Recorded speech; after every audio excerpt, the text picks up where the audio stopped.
morning, everyone. Good morning. It's so good to see you all here today. Another Sunday, so we can reflect upon the gospel and the Spiritist teachings. All right, thanks so much again for being here, for joining us in this very chilly Sunday morning. We were not expecting this cold weather, right? Yeah, I was not expecting to wear my bundle up again. So, but it is what it is. All right, so before we start our reflections about the good news. So you're going to reflect upon the text of this book. This is something that we have been doing lately, since March maybe. And this is the third chapter that we are reflecting upon. So today we are going to study the lesson to Nicodemus.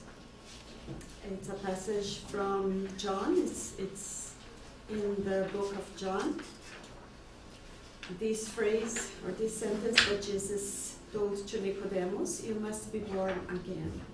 Nicodemus, for those that don't know, he was a priest of the Sanhedrin, a ruler of the law in the Jewish religion. And we are going to reflect upon this dialogue that Jesus had with him and how this is important for us, for our life today.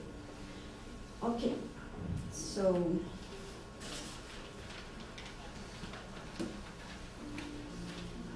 let's start with our harmonization text. Today we're going to use a text from the Gospel according to Spiritism, the chapter 4, item 25. It's instructions that was provided for, what actually was an instruction provided by St. Louis, and is the item 25. Is incarnation a punishment, and are only guilty spirits subject to it? The passage of spirits through corporeal life is necessary so that they may accomplish, with the help of physical action, the designs whose execution God has entrusted to them. This is necessary for them because the activity they are obliged to perform helps the development of their intelligence. God, being supremely just, must regard all his children equally. That is why he gives all of them the same starting point, the same aptitude, the same obligations to fulfill, and the same freedom to act. Any privilege would be a preference, and any preference an injustice. But incarnation is nothing for all spirits but a transitory state. It is a task that God imposes on them upon their entry into life as the first test of the use they will make of their free will. Those who eagerly fulfill this task quickly and less painfully clear their first degree of initiation and enjoy the fruits of their labor sooner. On the other hand, those who make bad use of the freedom that God has granted to them delay their advancement. It is thus that by their obstinacy they may prolong indefinitely the need to reincarnate. And it is at that point that incarnation becomes a punishment. St. Louis, Paris, 1859. Let's pray. So let's close our eyes and raise our thoughts and our hearts to our Father, our Creator, supreme goodness and supreme love to all the universe. Let's raise our thoughts to our Lord, Master Jesus, to help us today reflect upon His teachings about the divine laws, and mainly about this compassion law of reincarnation. May our friends, our mentors, our guardian angels help us with the reflections today. Help us to bring those reflections deep in our hearts, so it makes sense, so it means love and compassion to our lives, and we can change our point of view, change the way that we are looking to ourselves and the life itself. Help us, God, to improve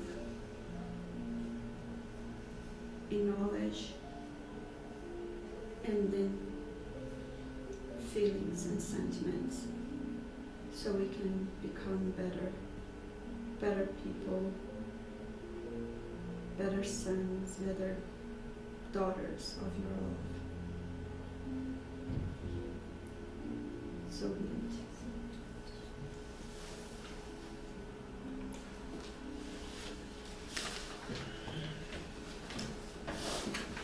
Okay. Is everyone all right? Everyone is okay? It was like a meditation. It had a meditation effect. Oh, yeah. Yes, the prayer tries to, so we forget everything outside and just to be focused on here, right? In the present moment. Good. Thanks so much. All right, so this is the part 2, right? As you can see, we have seen this, we have started reflections upon this text last Sunday. So we are going to just keep continuing reflect upon this today. And as we have been doing when we are here together, we ask for your help. We ask for any comments, any questions. We are actually asking you to read the text, so you can help me and can help yourselves with your understanding, a better understanding about the text. Do you need a text? Please, I forgot. Yeah, no problem. Hold it first. Anyone that needs a text? Good. Okay, so just to try to recap. There you go. Very important to recap. This is the chapter that we are going to see today. Okay, this is from this book. And before we start the recap, let's see where in which part of the gospel Jesus provided this teaching. We can see John chapter 3, verse 1 to 7, where this is part of his answer to Nicodemus. So he said to Nicodemus in that night, "Very truly, I will tell you, no one can enter the kingdom of God unless they are born of water and the Spirit. Flesh gives birth to flesh, but the Spirit gives birth to spirit. You should not be surprised at my saying, you must be born again." And in this chapter that I just read the text from, you can see more instructions and more clarifications about this teaching from Jesus, when he says that flesh gives birth to flesh, but the Spirit that incarnates in that flesh comes from God or comes from the Spirit. So Kardec is going to give you lots of information why this was changed during during the years, during the centuries, why we don't, like we forget or we don't think about reincarnation more, and we just thought that we had just one life and that's it. Okay, so if you are interested in learning more about it, just go to the chapter 4 in the Gospel according to Spiritism to learn more. So let's do the recap. So the first part, we asked those 3 questions, and we got lots of very inspired answers. So what do you think about the law of reincarnation? What does the law of reincarnation mean to me? So those are questions that we can just answer to ourselves, but if you are willing to provide any answer or comment or participation, just please feel free to give your thoughts, to tell us what do you think about it. And what is the significance, or what is the meaning, the deeply meaning of reincarnation in my life? And what kind of feelings does this information bring to my heart? Because information, it's fundamental, it's very important. We have the information, but what do we do with this information? That's the point, right? So what does law of reincarnation mean to you guys? What do you think that it's important for us to be here in this cold Sunday morning talking about it? For me, it still speaks as God's mercy to us, and but at the same time, responsibility about our acts. Thank you. Yeah, I think it means to me that we always have like a second, third, fourth, fifth chance. Like, again, like we don't need to do the right thing, like be perfect in one life. That's like impossible, at least here on earth. So yeah, it's like, you know, like we have a second chance, third, whatever, and keep that in mind when it comes to others as well, because sometimes when they fail to us, like we get angry and upset, but they are humans just like us. Very good. Yeah. Judgment, right? Yeah. Don't be judgmental to others or to ourselves. Yes. Perfect. Thank you. Any other comment? Very similar to what they said. Mm-hmm. Perfect. Thank you so much. New opportunities, hope, and be like having the apprentice feeling, right? See ourselves as apprentices. Student. Perfect. So let's try to review what we have seen last Sunday. So last Sunday we reflect upon this first paragraph on your text there.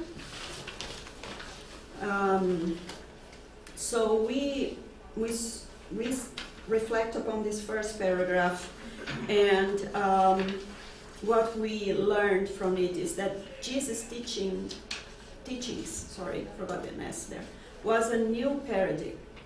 Do you know what this new paradigm means? Do you know what this means? It's a new standard. New standard. Perfect. Something totally new, right? And as a new paradigm, when something new is brought up, it's very hard for us to accept at the first moment, right?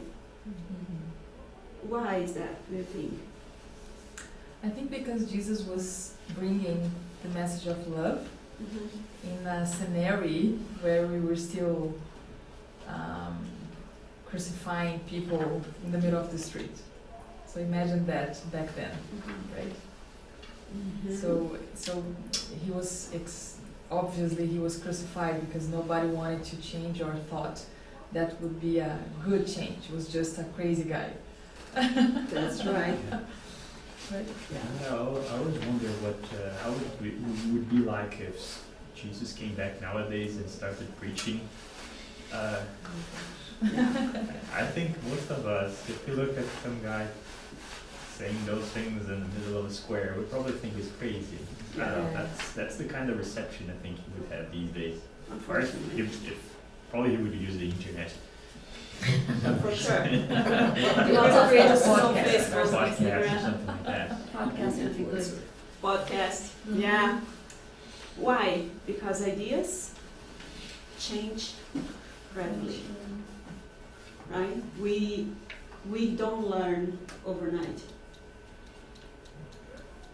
We need to a new idea changes with the time.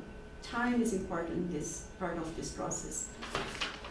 And we have been invited by Jesus for more than 2,000 years. Maybe it's time for us to change. Yeah. So his teaching was like a call to people's conscience to know the truth. But as Carol very well said, people in that time, they were not interested in changing because it was good for them. They feared Jesus, right? The text says here, important personalities feared him because he was like a threat. You are saying that I'm equal of I have the same rights that as my servant has? Are you crazy? I am important. I have money. I am rich. So that was a new paradigm. On the second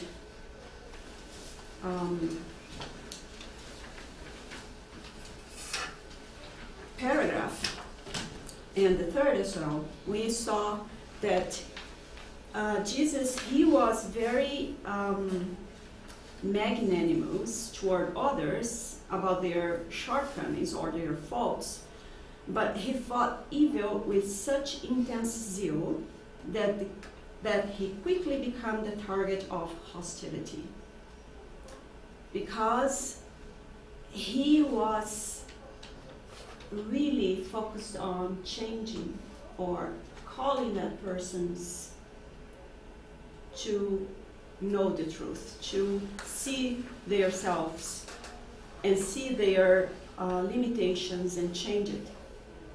He was not condescending, complacent, or comfortable with our limitations. He was asking, like Carol already said, to take responsibility of our acts. So he was asking us to be accountable to our conscious duties. We reincarnated to perform reparation, to perform the duties that we bring to in our conscious. And most of the time we forget about that, and we just live the life in a automatically kind of vicious cycle. Yes, it's a vicious cycle. We don't reflect, we don't think about it, and then we just keep moving. And you don't Doing break it, right? exactly the same way that we have been doing for centuries, for many, many years, right? So Jesus was there to call people's attention. Hey, you are not here to keep doing things that you have been doing for so long. You are here to change, to view others as your sister and brothers, to see you as part of the humanity, to be more humans. And then we reflect upon the awakening of conscious. And this is when Nicodemus, he was a very important personality. He was the teacher of the teachers. And he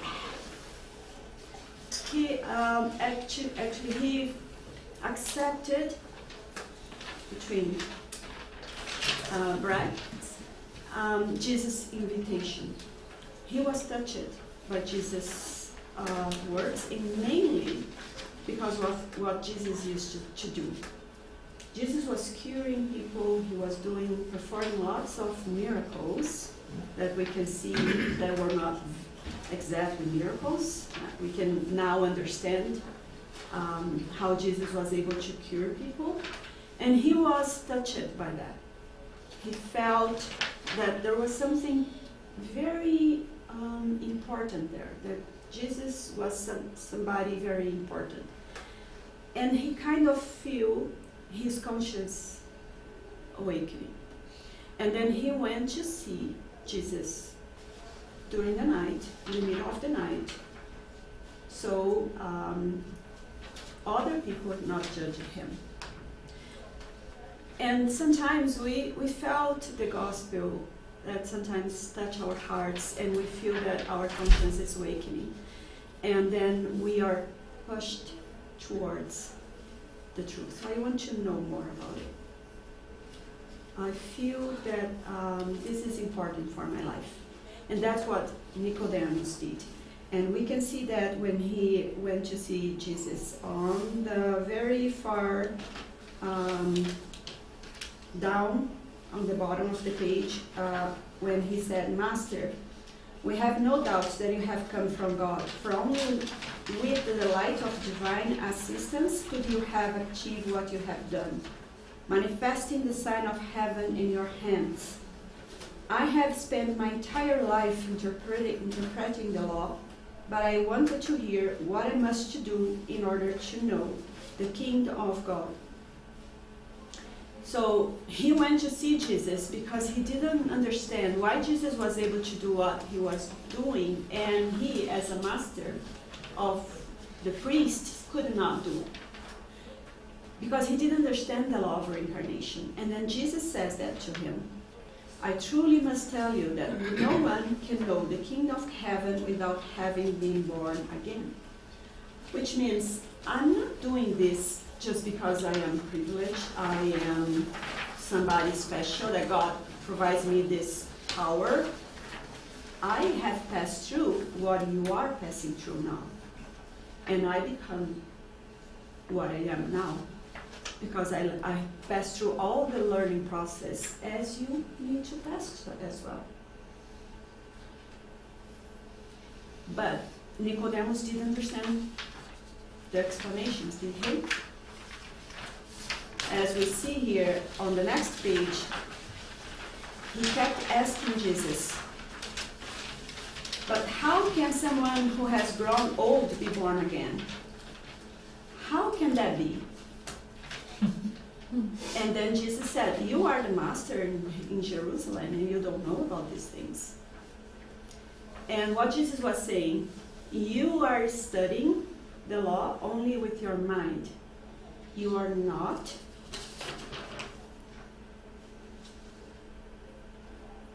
Here he says, rather than reasoning about the letter of the text, you must grasp their meaning. You must comprehend. You must go and find the deep meaning of what is this. So that's what we're doing here. We are trying to reflect upon, to get the spirit from the letter. And knowing what something is fills me with information, but knowing the meaning of this information in my life fills me with purpose. I love this phrase, because this helps us not to get a book and read the book and that's it. But important is reflect upon those teachings, understand with our hearts. And we only can understand with our hearts if we stop and reflect, grasp the meaning. So that's what we reflected last Sunday. So let's keep moving on with the text. There are lots of teachings here. Jesus now, he's going to talk to his disciples, because he had two disciples with him when Nicodemus went to see him, Andrew and James. So let's see how this dialogue between Jesus and James happened. Okay, so we can reflect upon that too. Can anyone read for us, please? We are going to start from the second text, the second page. Jerusalem was asleep. Could you please read that for me? Thank you. Jerusalem was asleep. A deep silence had fallen over the city, but Jesus and the 2 disciples were absorbed in their private conversation. They were both eager to grasp the hidden meaning of the Master's words. How could such a rebirth be possible? Despite what they had learned so far, they shared in Nicodemus' perplexity, which had led him to leave deeply amazed. Why are you so astonished considering such truths? Jesus asked. Do not trees grow back after having been pruned? The process is different with human beings, but the spirit of renewal is always the same. The body is just a garment, and all material garments eventually become tattered.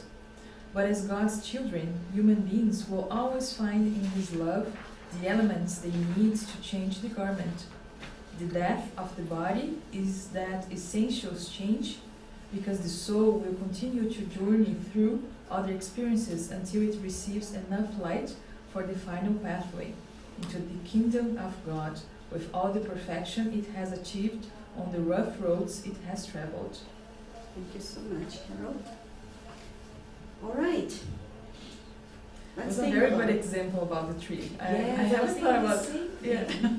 What's a good one? Good analogy. Good analogy, Yeah. It's always good to have an analogy. Yeah. It's make easier for us to understand, right? For sure. Yes, but he says that the death of the body is that essential change, because the soul will continue to journey. How do you feel about this? How do you feel about death? That's frightening, I guess. Knowing that like life continues, Mm-hmm. and I'm gonna see like my beloved ones, Mm-hmm. even though they passed away in this life. Like, I know, to me it's kind of comforting. Yes. It's still frightening, but it's comfortable. Like we feel a comfort, we feel consoled, right? That's that body, the person that was in that body, still living, right? And how do we feel the divine laws there? Can you see any divine laws here?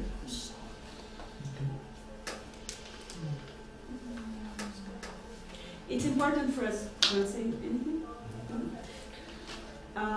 It's important for us to try to find the divine laws in Jesus' teachings, because that's what he came to do, to teach us about the divine laws. And why this is important? As the question 614 in the Spirit's book says, why is the reason of the natural laws what they are? They are the laws that God gave us to help us to find the happiness. So they guide us towards the happiness. And the men or the women, it's only unhappy when they walk away from the divine laws. So let's try to find the divine laws here in this text. We can see the law of reincarnation. Yep. Which part? Well, with the tree part. The tree part. The tree is a good Good. Any other law?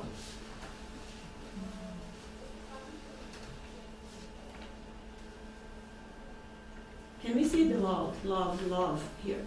Yes. Why? But as God's children, human beings will always find in His love the elements they need to wear the garment. Perfect. And which law that comes along with the law of love? Charity and justice. Yes, the justice of God, right? Mm-hmm. And then I need to bring this question from the Spirit's book that will complement this answer. What is the purpose of reincarnation? Atonement and the progressive betterment of humankind. Without this, where would its justice lie? What is atonement? Atonement is like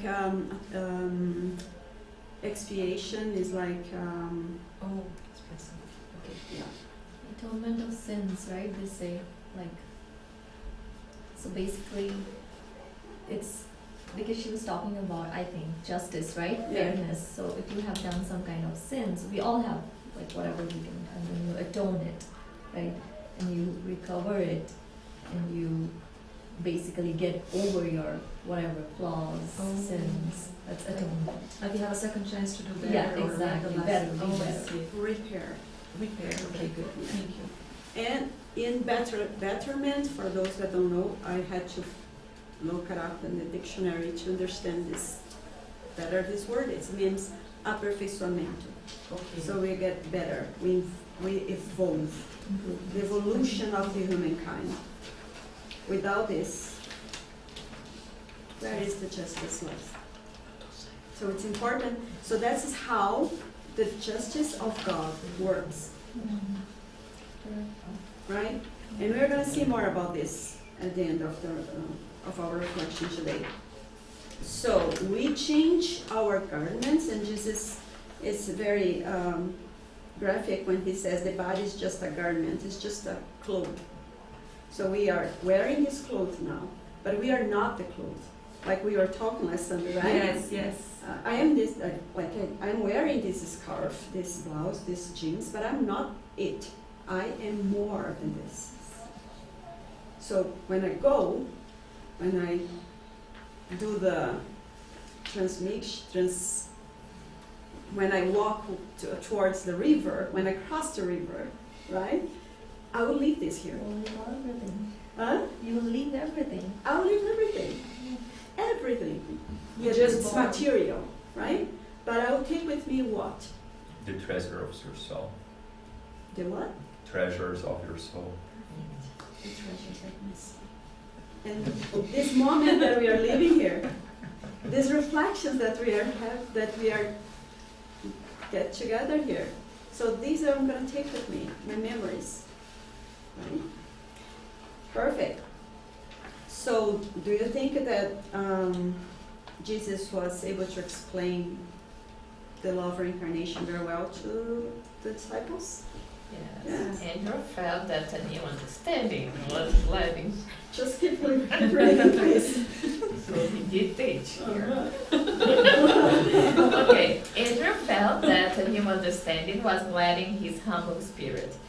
Master, if the body is like the source material garment, then why are we not all the same in the world? I see commonly young people alongside disabled people and paralytics. Have I not taught that all who make themselves the instruments of offense must weep as a result? Each soul carries with itself the hell or the heaven that it has built within its own conscience. Would it be just to grant a second, more perfect, beautiful garment to the rebellious spirits that ruined the first one? What would we say about our Father's wisdom if He provided highly valuable opportunities to those who misuse them to commit theft, murder, and destruction? Those who abuse the tunic of wealth will wear that of the humblest is slaves and servants in the future, just as the hands that wound orders may be severed. No, just thank you. Just stop here for a while. So, how do you feel these teachings? A little bit tough? Yeah. Justice. Pure justice. Pure justice, right? And we are responsible. Yeah. Which law that we can see here? The justice. Cause And and effect. cause and effect. As you sow, so you reap. Hmm? Yeah. Sorry. Sorry? As you sow, so you reap. Whatever you plant. Oh, that's right. Yes. Exactly. Mm-hmm. But we also see other very important law here that starts the process. Reincarnation. No. Say it again, Sonia. So we can see the law of effect here, but the law of effect be there, like happens. There is another law that we are invited to comply with. Love responsibility. Another law. Another one? What are the laws? I don't know all the laws. There's so many laws. Keep it short. Okay. I need to read about the laws. Seriously, I don't know. Is that the law of charity? Huh? Is that the law of charity? No. The law of love, charity, and justice is the first ones, and all the other ones come under this umbrella. Mm. There is another law.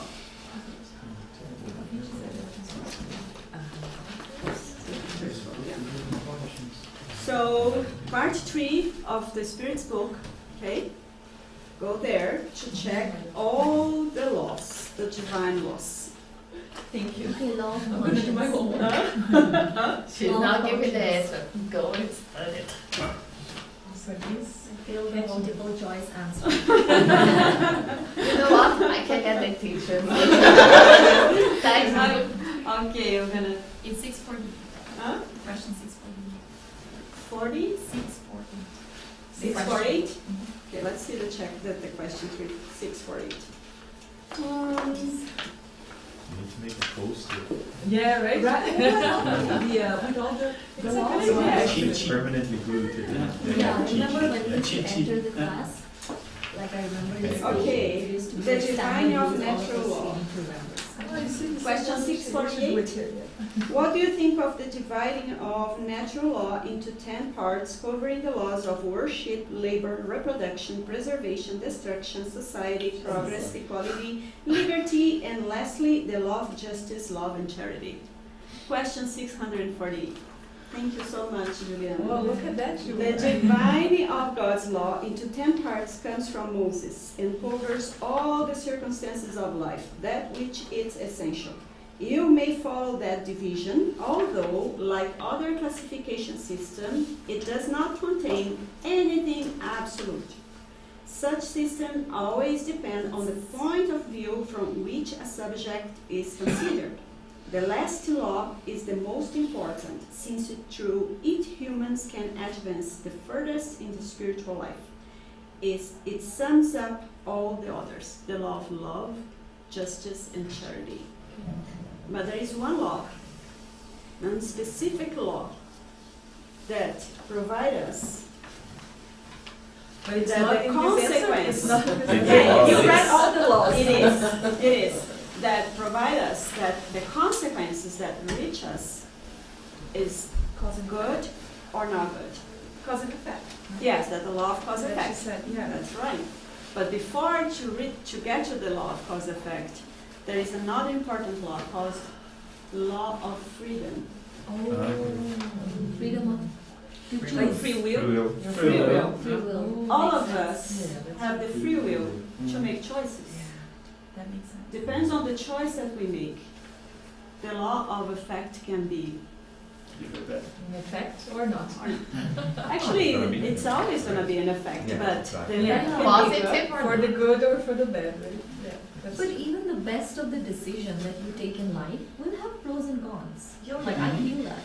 Yeah. Like, Of course. even if it's like a great decision, I'm telling you there'll be some cons. But I think but this is part of the plan, I see, because we are still in a try and expiation world, and Mhm. right, so it never will be perfect. Yeah. And because we are apprentices. Yeah. It's like finding the balance, I guess. Yes. And we learn from each choice that we make. Why? Because the law of cause and effect protects us against ourselves, from ourselves. Like, if we keep doing wrongdoings, I'll keep having problems, I'll keep having sufferings as a result. So the law of cause and effect is not a bad law. It's always a law of love. But it will give me the consequences of my acts. So I can learn. Simple like that. So it's about like love and also Sometimes, suffering. Sometimes, because sometimes if with the affects we don't want to Yeah. learn, right? We keep in doing the same thing, right? But So if sometimes it takes a while. yes, because we learn gradually. Gradually, yeah. It's like my dog. Oh my god. Yeah, it's just so much easier to see an animal. It's just like she uses the collar and like if you bark, there will be a noise or something. She still barks, right? But then she barks less. So the change is not that, like, I wish, I say, like, she's stupid, she can learn, but it's just like, it's so gradual. She doesn't bark as much, she will maybe bark for as long as she exists, but it's not that much. So I guess, like, it's easier to feel changes when you compare, let's say, now, 20 years from now, but the day to day, it's like seeing a child growing. You can't see your boys like, oh, they're taller, unless you look at a picture 1 year before or something like that. So it's too much gradual. It's gradual. Yeah, but I think it's sometimes when we get a bad effect, we're not ready to learn. Mm-hmm. And because of that, we keep doing the same mistakes. We need to be ready. And, be ready is different. My time is different from your time. It's different from your time. So we need to give the people the time that they need to be ready. That's right. Totally. And this is in the first paragraph, because the people there, that time, they were not prepared for the new paradigm that Jesus was bringing to them.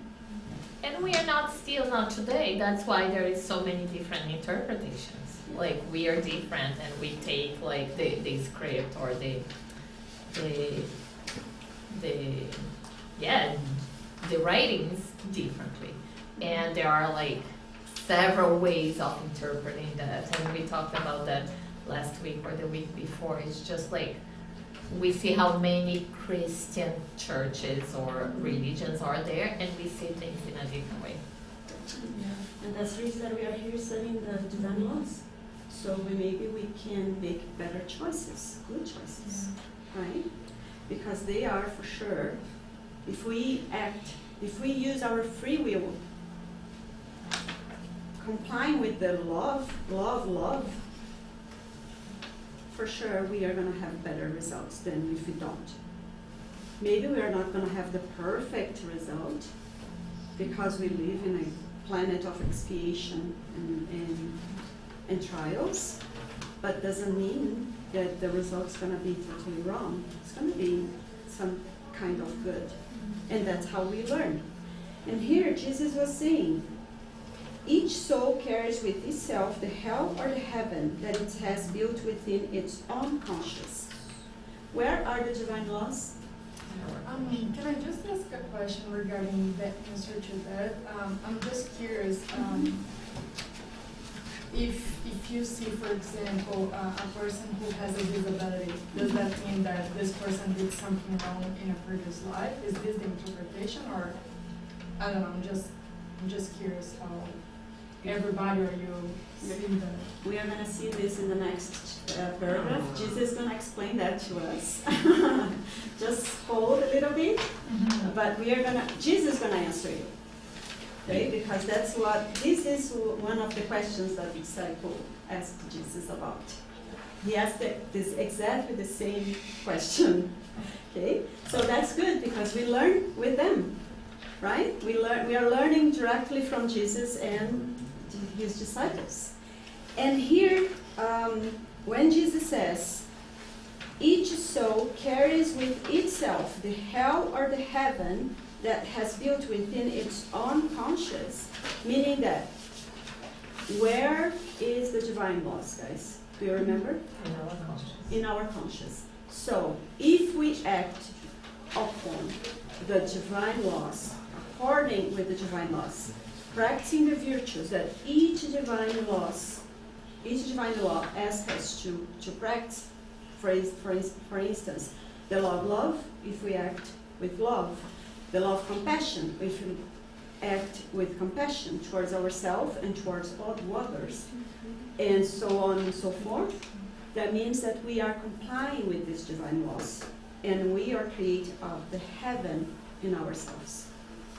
But if we distance or if we walk away from the divine laws, like the parable of the two sons that Attila well mentioned last Sunday, the younger son, he walked away from the father's house he entered in a very such suffering, and then he wake up his conscience and he walked back to God, walked back to the Father.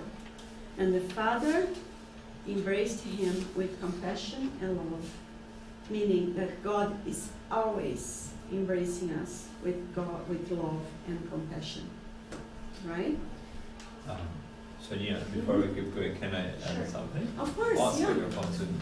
No, go ahead. Okay, I think one way that's easy for me to understand is seeing kids, right? Generally, if you forbid your kid to skate, you're never going to learn how to skate. But if you let the kid go and play with the skate, he will fall off, but then he will learn and eventually will not fall anymore, right? So I think it's a very simple way for us to understand this process of learning toward things that we didn't do quite well at the first.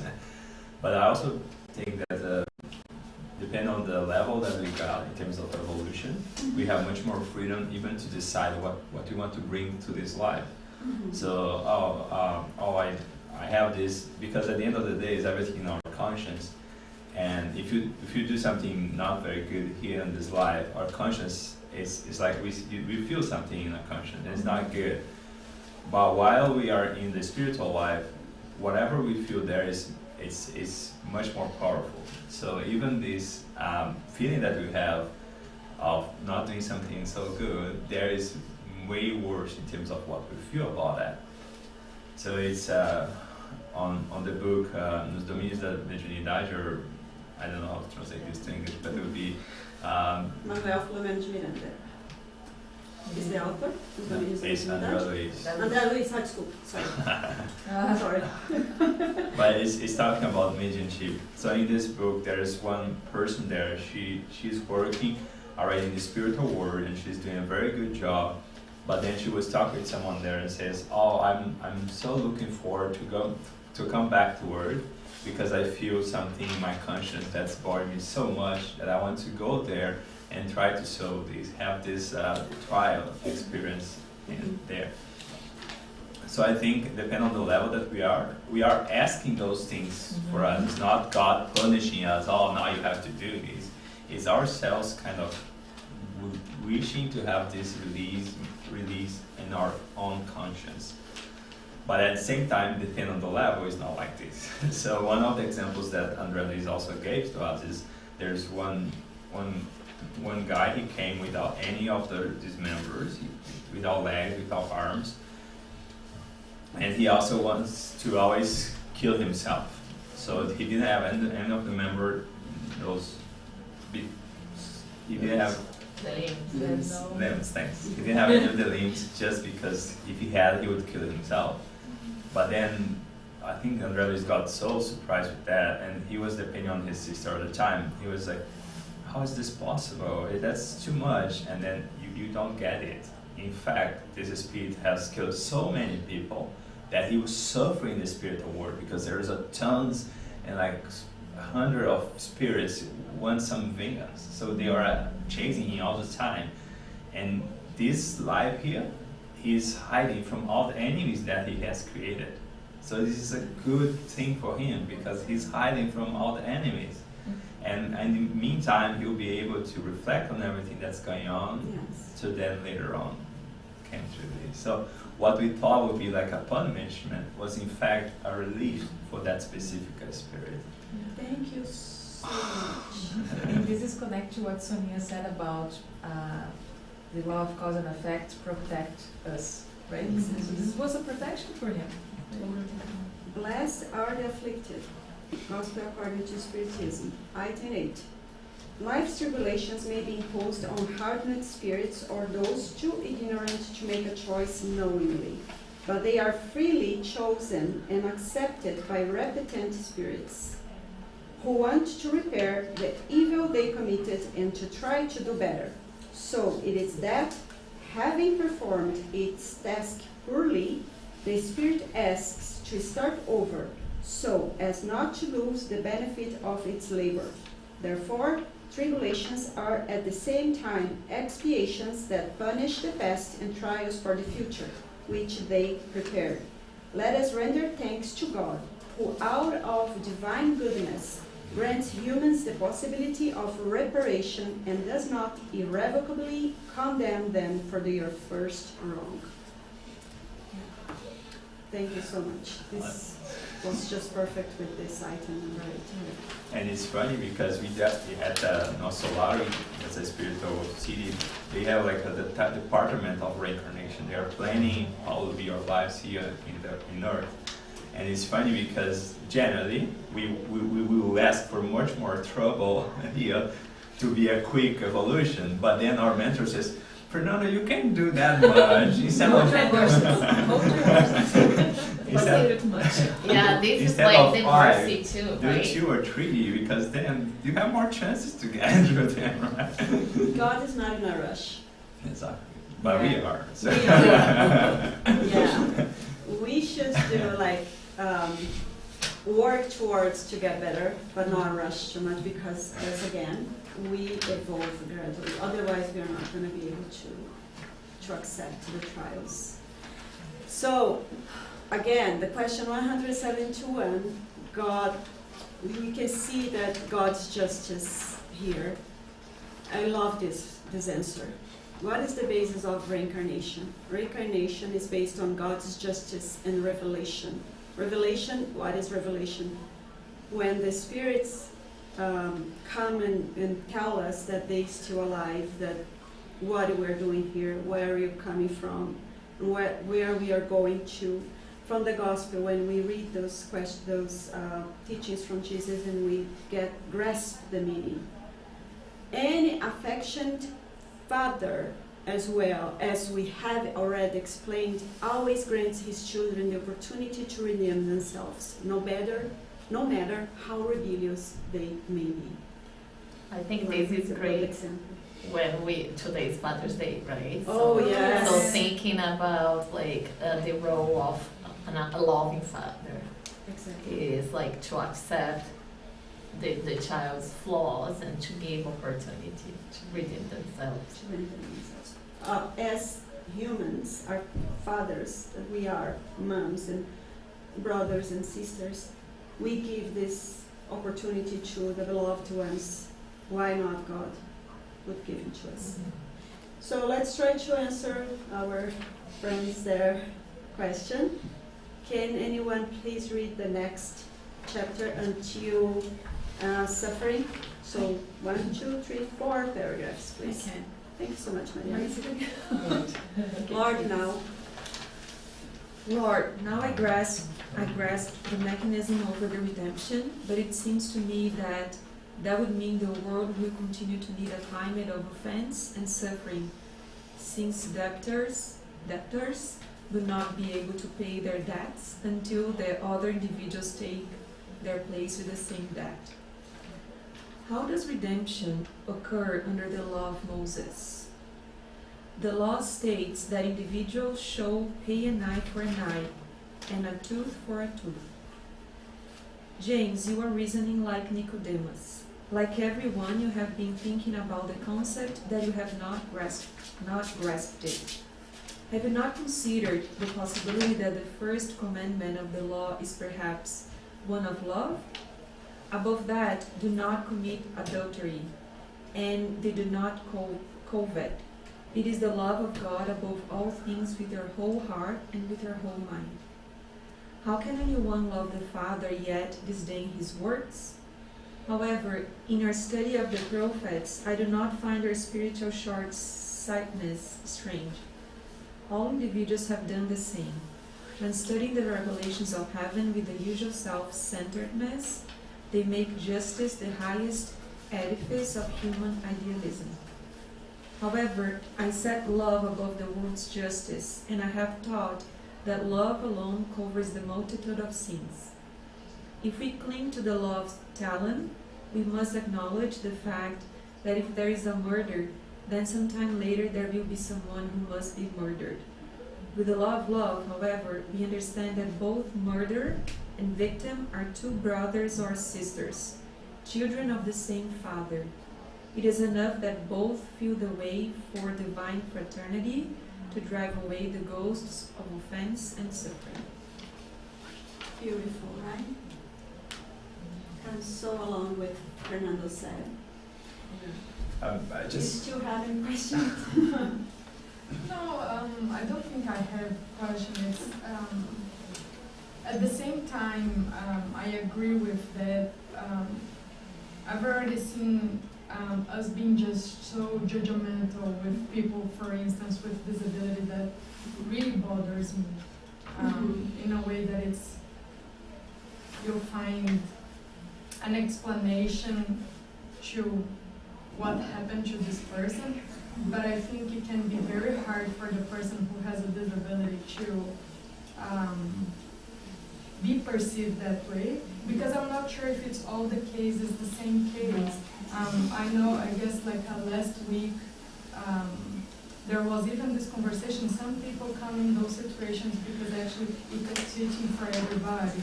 So it just makes me a little bit uncomfortable with the way that we see those people and the way that we end up judging them based on what we read, right? And so anyways, it's just more and a feeling that it's still not settled, because I have people in my family who has disability, and I've heard some comments that actually hurts me, maybe not the person who has the disability themselves, but it hurts me. Anyways, yeah. I totally understand. And so just so you can understand that it's not something that is written in stone. So because I murder someone, that doesn't mean that I'm going to be murdered right after by that other person that I murdered before. Like Jesus says here, above all the other laws, the law is the law of love. So you have a good understanding about this. There is a passage from the teaching, from the gospel, where Jesus he is with his disciples, and then he saw a man that is blind.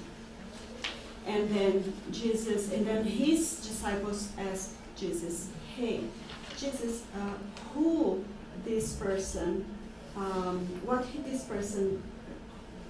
So this person committed the sin, or his parents committed the sin? Like, this person is a sinner, so he committed something that on the previous life that he is blind now because his acts in his previous life." And then Jesus said, "Not him or his family. He's like that just because I need to perform what's written in the scriptures." So he was in spirit that chose to be blind, to born blind, so he could testimony what Jesus was doing was from God. So Jesus then cured him and asked him, "Go to the Sanhedrin and show yourself to the priests." He went to the Sanhedrin, he showed himself as he should do in that time.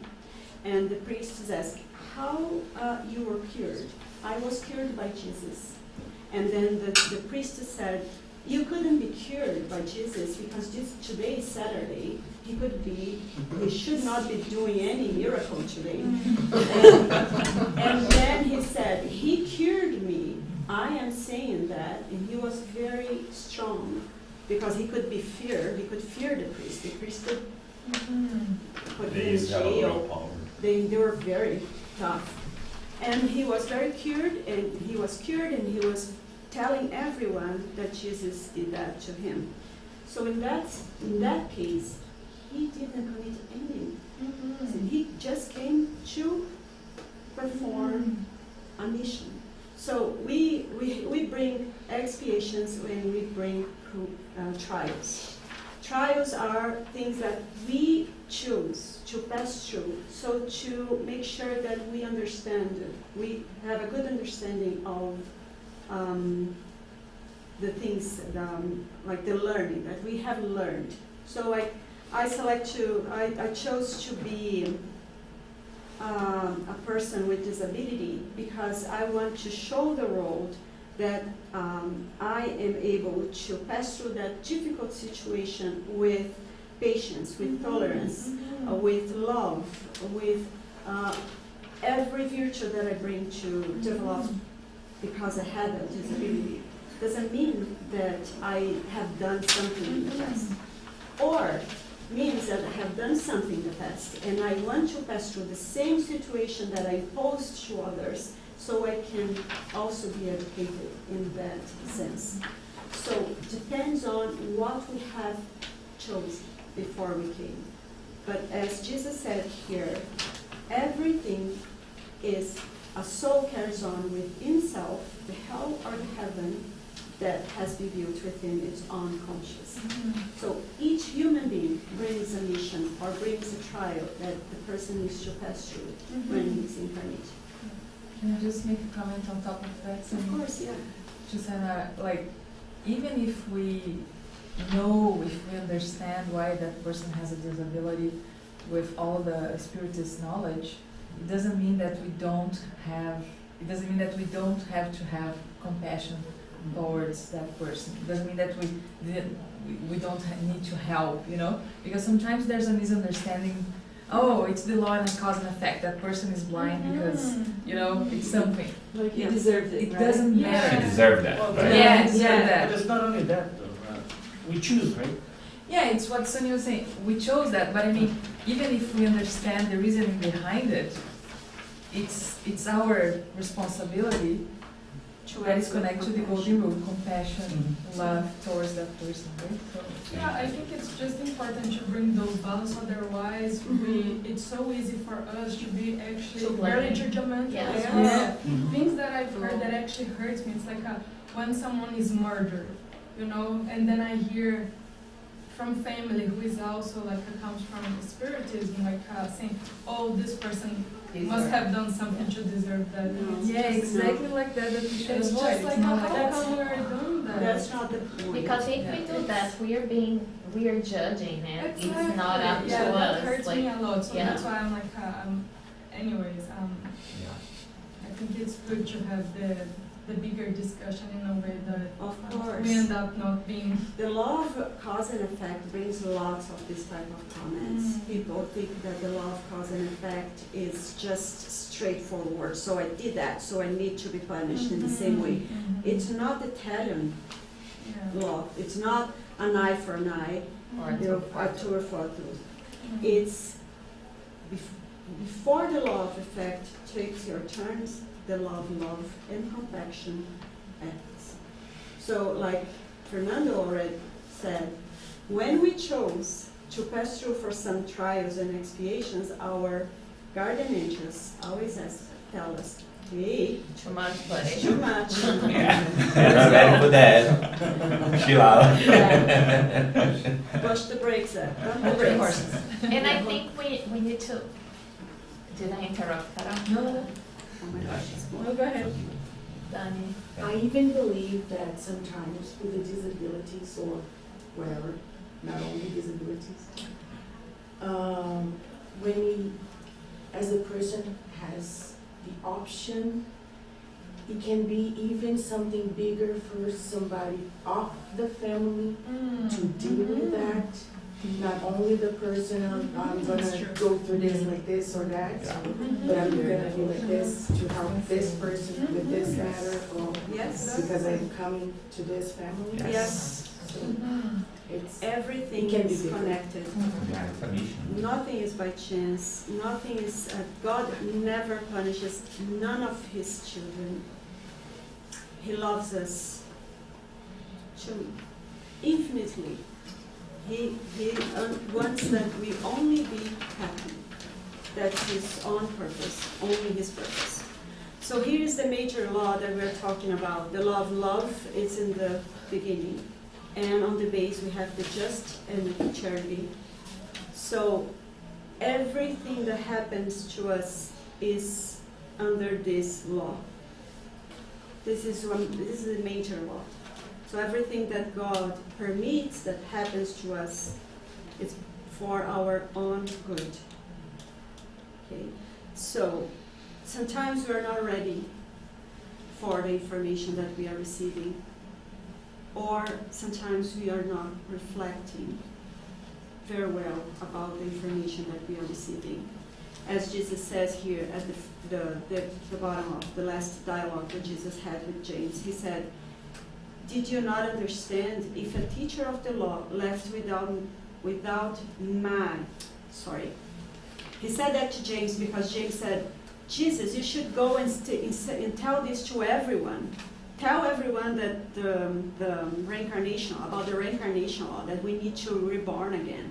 And Jesus said, did you not understand? If a teacher of the law left without, I'm sorry, I get to commit some able to explain the whole truth to him.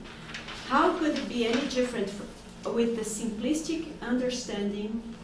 That's what our sister is saying. Simplistic understanding of the minds of the masses. Does someone building houses start first with the roof? Besides, I will send the consoler later to clarify and expand my teachings. And I love this saying from Leon Denis. This is the consoler, right, that Jesus promised here. Spiritism, it says to all, come to me, I will warm you, I will comfort you, I will make your lives sweeter, your courage and patience easier, your trials more bearable. I will clarify with a powerful reason their obscure and tortuous paths. To those who suffer, I will give hope. To those who seek, I will give light. To those who doubt and despair, I will give you certainty and faith. Leon, this is very powerful because Spiritism should give always comfort, should give us always clarifications, and not a simplistic mind. A simplistic way to see that, okay, this is how black and white. It's not black and white. Nothing happens by chance. Everything has a good reason to happen. And God, above all, is love and compassion. Can I add something Sure, to of course. Go the ahead. point of discussion that I thought was very interesting? Thanks for bringing that up. Anyway, anyways, if you look to the past of the human being history, we can see that all of us has been terrible things. So it's not on us to be like judging whoever didn't have done something or someone else. But what I think is important for us when we heard someone, oh, it was murder, instead of saying, okay, he deserved it or whatever, I think would be, well, this was part of God's plan, right? As you just said, there's no coincidence happening. So if it was part of God's plan, there's a reason behind that we don't understand, because we have a very blurry way to understand that specific things. So anytime that you try to generalize those laws and say, well, this person has the ability because this happened in the past. So no, it's not generalization. Perhaps more so the case could be like that, but it doesn't mean that all of them will be like that. And especially there's a lot of spirits that they don't even need to come here anymore because they're already too much evolved, but sometimes they would take the mission to come in those difficult situations to give an example, to serve as inspiration for people that are passing through those situations as well. That's all. Thank you. It's like, Thank you so much. and That's the great. bottom line I think is like, it's not only God's plan that plays out how things are here on earth, but there is always the freedom, right? So we are always choosing, and we take what we can bear or what we can actually live with.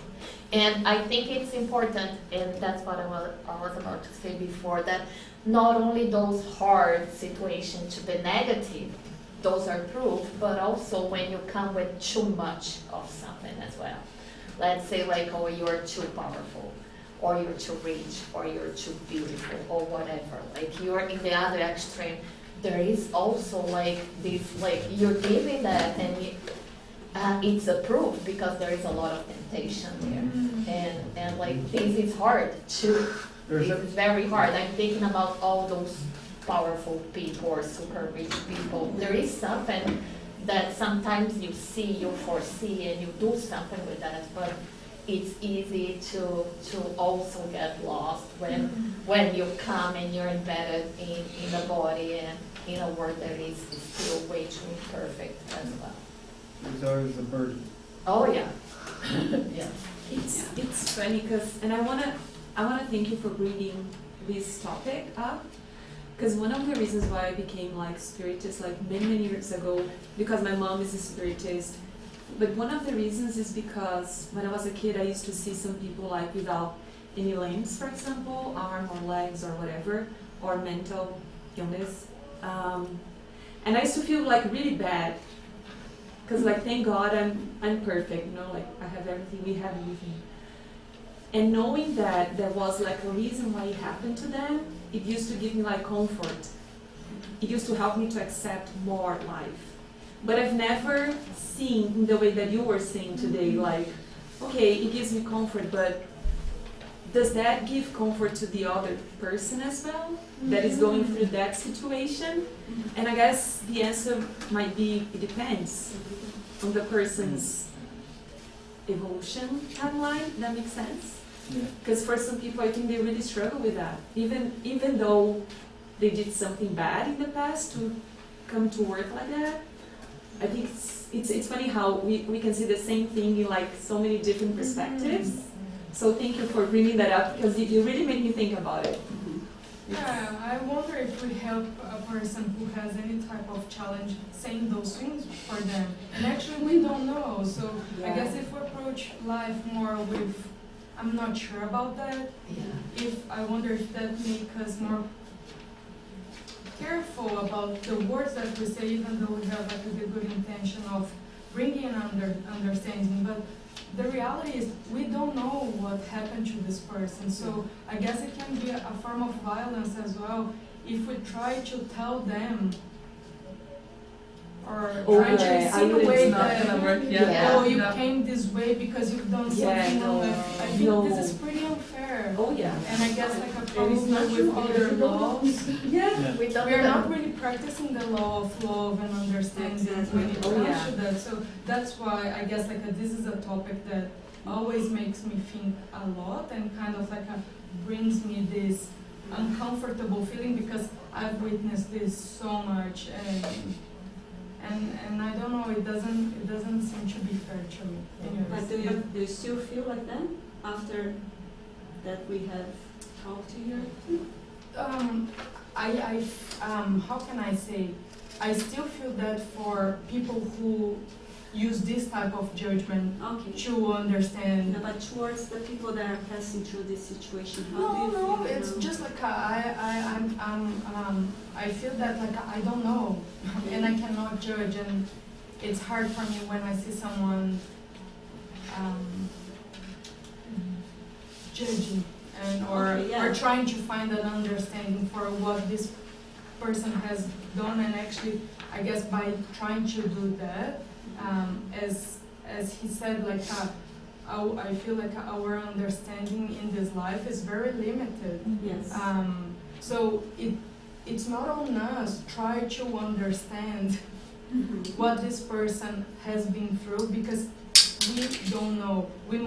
I guess like a spirit didn't come with like some clues to us and help us maybe to bring an understanding. But by the end of the day, we don't know, and I think it can be harmful if, depending on how we say to someone with disability. For instance, it can be applied to so many other things, or even like, as I said, like a murder. Oh, this person might deserve that. Yes, but it's again, just hard. But again, if this is something that, if a person is saying that or acting like that, is that person is lacking of understanding. The person is always, there is some kind of ignorance there. Yeah. It doesn't learn, that is still learning. So the same compassion that you have with a person with disability, you need to have with the person that is acting upon like that. True. Same compassion, because now we have this understanding. So if we have this understanding, let's be compassionate about this. Not only with the person with disability, because as we can see on the Gospel according to Spiritism, I forgot. Huh? Be perfect? No, and about here. Blessed are the afflicted. Blessed are the afflicted. There's lots of good information here because help us to understand the cause of the afflictions, but also give us a good understanding about what you're doing now that can be an affliction for us in the future. So be compassionate about those people too. They deserve sometimes much more than the person that is passing through some kind of suffering. I have gone through a very similar situation, not something as grave a situation that she mentioned here, but in my life I was going through something very difficult. A very dear friend of mine was talking to another friend, and she mentioned me because they were your common friends. Oh, you know, she's going through this. Oh, it's her, you know, she can deal with it. Maybe she's even something, a statement like that. Oh, God gave this to her because she is capable of taking it. No, I don't need that statement from you. But then I took a step back and I was like, oh, well, you haven't gone through it. She meant well. That's okay. I'm going to live with it. But it's okay. When it's your time, you will learn your lesson. So all I can do is be compassionate and tell you, oh, it's okay. You're ignorant. You don't know. You haven't gone through. It's my problem. I was going through something in life. And you took it as, oh, I know her. She can, you know, she got it because she can deal with it. You know, sometimes even those statements doesn't sit well. Exactly like what you said. Yours is more great. It's graver, I would say. But the gravity of the situation is, unless you really go through something, you don't really know. Yeah. And that's where you leave the judgment behind, like just you said, and just don't be judgmental. Just keep it behind what you want. And I think you have to be humble enough to say, Exactly. I don't know. Exactly. I don't know, so I'm not going to judge. I'm not And going who to say, am I to judge? she can handle. Exactly. I don't know. Exactly. Who am I? The first question I ask is, who am I? I'm still learning. Like, how dare I make that statement like that? So my point of view about this topic is something we cannot control somebody else's actions, or we're not allowed to judge somebody else. We only allowed to control about our own actions Yeah. and what we do. So that's the thing, we always keep looking inside of us and judge ourselves, not somebody else's actions. And for me, the most amazing part of the whole study today was one act of love covers a multitude of sins. So Thanks so much. that's for me brings so much The fun. summary. Okay, let's finish because we are 20 minutes late. All right, let's do our final prayer and then go to the classes. Okay. Let's be grateful to our Master Jesus, to our beloved friends from the spiritual world that's here, helping us with the reflections today. Help us to keep reflecting upon Jesus' teachings, to reflect upon the divine laws, to keep reflecting upon ourselves. How are we understanding your teachings, Jesus? Help us to understand, help us to clarify our thoughts and our feelings, to be compassionate and love as you have done with us. Help us to follow your teachings towards God. Be always good to ourselves and to others. God bless us, and Jesus may be with each of us always. So be it. So be it.